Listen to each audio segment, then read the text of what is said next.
Hello, my friends. I want to share with you a very special book called Blueberries for Sal by Robert McCloskey. This book was shared with my girls when they were little by a very dear friend of mine who also happened to teach kindergarten.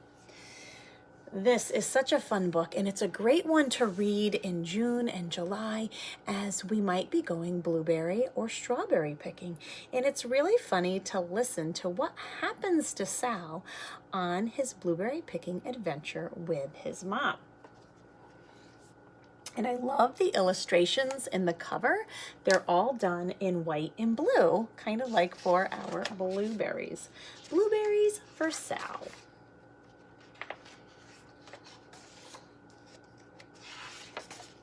Here we go. One day, little Sal went with her mother to Blueberry Hill to pick blueberries. Little Sal brought along her small tin pail, and her mother brought her large tin pail to put berries in. "We will take our berries home and can them," said her mother. "Then we will have food for winter." So canning is when you grow something, but it won't stay fresh in your refrigerator for very long. So you can them, and then that's a way of saving them or preserving them and keeping them so you can eat them later on when things aren't growing outside, like in the fall and the winter. Little Sal picked 3 blueberries and dropped them in her little tin pail. Kaplink, kaplank, kaplunk. She picked 3 more berries and ate them. Then she picked more berries and dropped 1 in the pail, kaplunk, and she ate the rest. Then little Sal ate all 4 blueberries out of her pail. She's not going to have any blueberries to eat in the winter. Her mother walked slowly through the bushes, picking blueberries as she went and putting them in her pail. Little Sal struggled along behind, picking blueberries and eating every single one. Good thing Mother is there to pick blueberries. Little Sal hurried ahead and dropped a blueberry in her mother's pail. It didn't sound kaplink because the bottom of the pail was already full of blueberries. She reached down inside to get her berry back. Though she really didn't mean to, she pulled out a large handful because there were so many blueberries right up close to the ones she had put in. What do you think Mother's going to say? Her mother stopped picking and said, "Now, Sal, you run along and pick your own berries. Mother wants to take hers home and can them for next winter." Her mother went back to picking, but little Sal, because her feet were tired of standing and walking, sat down right in the middle of a large clump of bushes and ate blueberries. So there's Mother working hard, and there is Sal just sitting and munching on blueberries.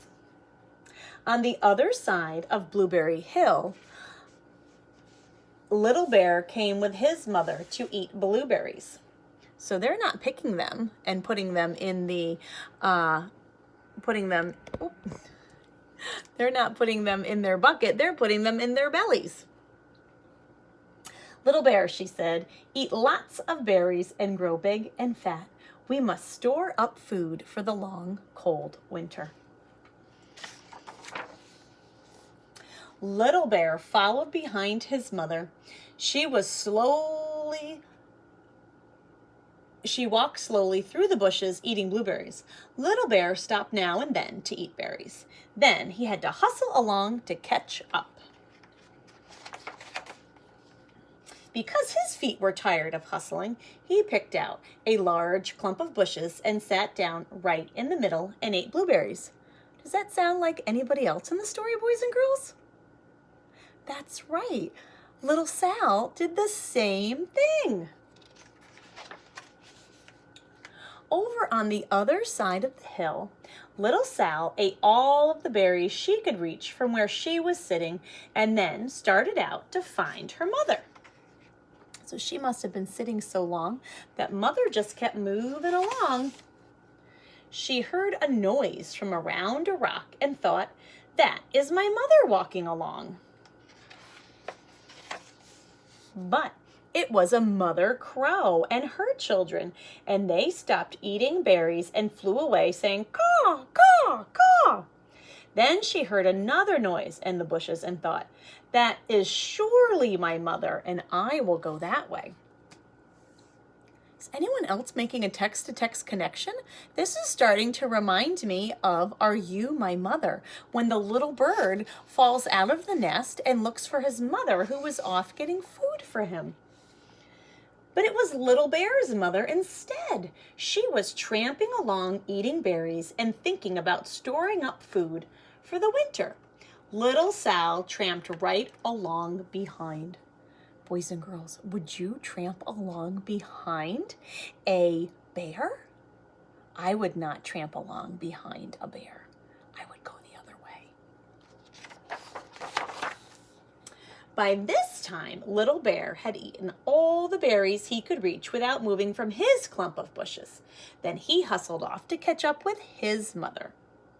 He hunted and hunted, but his mother was nowhere to be seen. He heard a noise from over a stump and thought, that is my mother walking along. But it was Mother Partridge and her children. They stopped eating berries and hurried away.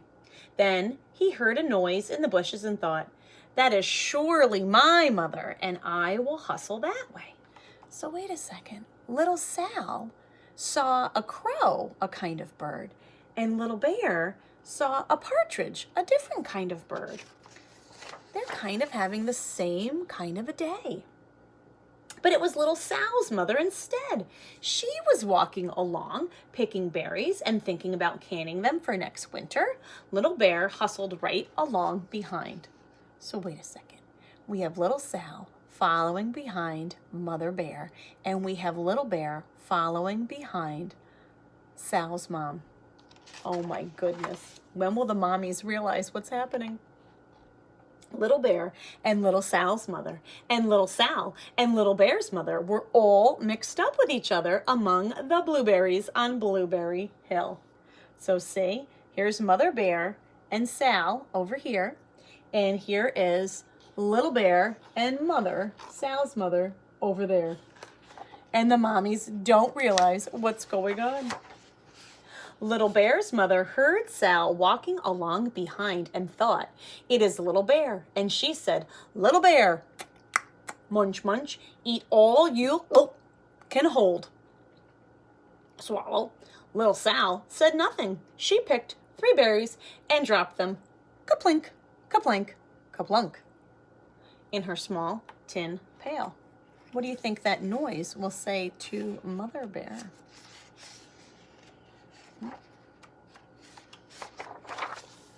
Little Bear's mother turned around to see what on earth could make the noise kaplink. Grumph, she cried, choking on a mouthful of berries. This is not my child. Where is Little Bear? She took one good look and backed away. She was old enough to be shy of people, even a very small person like Little Sal. Then she turned around and walked off very fast to hunt for Little Bear. So Mother was afraid of Little Sal, and she is now left to find her baby. Little Sal's mother heard Little Bear tramping along behind and thought it was Little Sal. She kept right on picking and thinking about canning blueberries for next winter. Little Bear padded up and peeked into her pail. Of course, he only wanted to taste a few of what was inside, but they were so close together that he grabbed a tremendous mouthful by mistake. Now, Little Sal, said Little Sal's mother without turning around, you run along and pick your own berries. Mother wants to can these for next year. Little Bear tasted another tremendous mouthful and almost spilled the entire bucket of blueberries. Oh dear.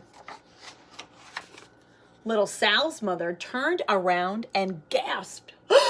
My goodness, you are not Little Sal. Where, oh, where is my child? Little Bear just sat munching and swallowing and licking his lips. He must have been loving those blueberries. Little Sal's mother slowly backed away. She was old enough to be shy of bears, even very small bears like Little Bear. Then she turned and quickly walked away to look for Little Sal. She hadn't gone very far before she heard a kaplink, kaplink, kaplunk, and she knew just what makes that kind of noise. And there she is, eating berries, dropping them in her bucket. Little Bear's mother had not hunted very long before she heard a hustling sound that stopped now and then to munch and swallow, and she knew just what made that kind of a noise. Little Bear and his mother went home down one side of Blueberry Hill, eating blueberries all the way, full of food stored up for next winter. And Little Sal and her mother went down the other side of Blueberry Hill, picking blueberries all the way, and drove home with food to can for next winter, a whole pail of blueberries plus 3 more besides. Oh goodness, they will have berries for next year. The end. And here they are in the kitchen. Does Sal appear to be helping? He looks like he's playing with the gaskets while Mother, of course, is working hard. Well, boys and girls, I hope you enjoyed walking around Blueberry Mountain with Little Sal and Little Bear and noticing some connections between the storyline of Little Sal and the storyline of Little Bear, and how they were very similar, and then how their lines kind of crossed and they got mixed up. So Sal ended up behind Mother Bear and Little Bear ended up behind Sal's mother. And it also kind of reminded us of another great story called Are You My Mother? All right, well, have a great day, my friends. I will see you soon. Take care.